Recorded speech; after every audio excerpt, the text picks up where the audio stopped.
खोसी सरिया महकै छै कथी के महकै छै के ये अथिए लगे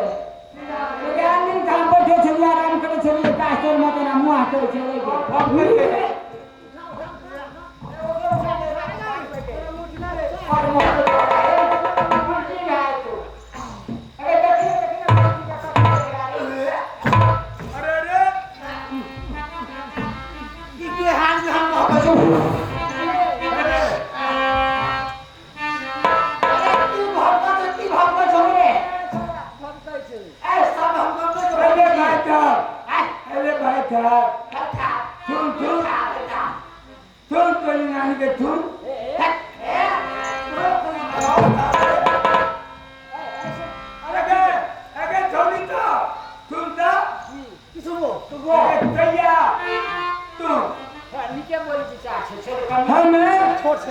हम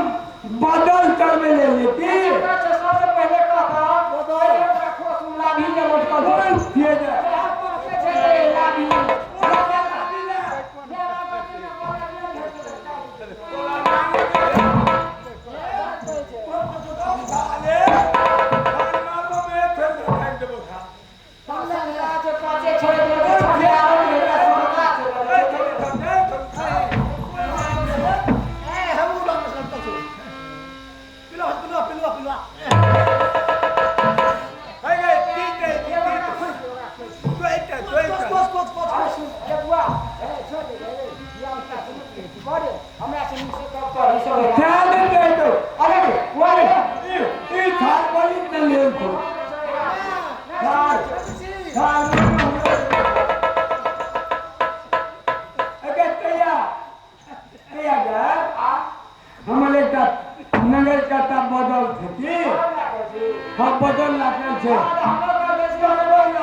अच्छा ये बात के दूसरे छोड़ा के खेल गए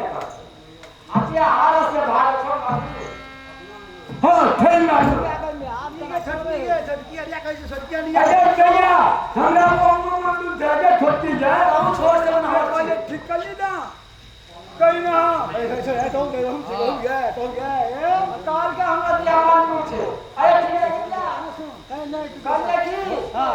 जे हार से भागो अच्छा आ जे जीत के पीते छोड़ समान ए आते हो जीत के ए तू ये भी छा सकते हैं ये थोड़ी था ए थोड़ी था भागने का हम लोग था दवाई लिया आज थोड़ी थकत हम पानी पिया की ना सही की उठिए पैसा चाहिए बचा क्या चाहिए उदय में रहता है टकरता है अरे तो हाँ तुम बगल में तो होता है लो हाँ हाथ पकड़े होता है ठीक है है ना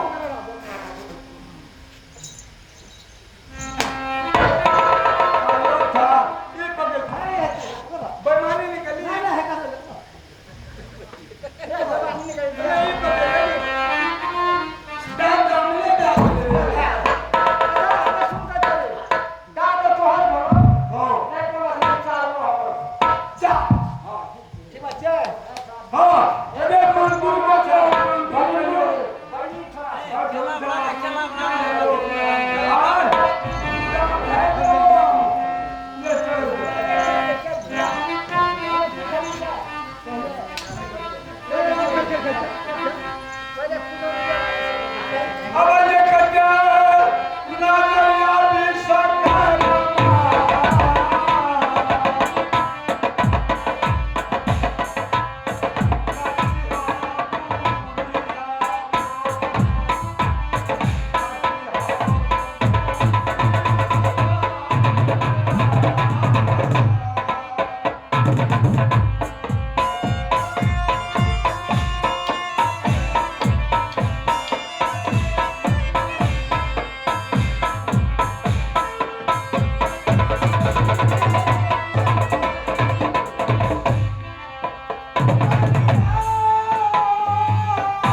थोड़ा कुरोनी की खेली पूरा मां सारो अरे ये हर खेलना थोड़ी क्या भरवाई में तो फेंक दे नहीं कुरोनी बोलो पास से बोलो थोड़ी खेल बहुत ले चल बहुत हां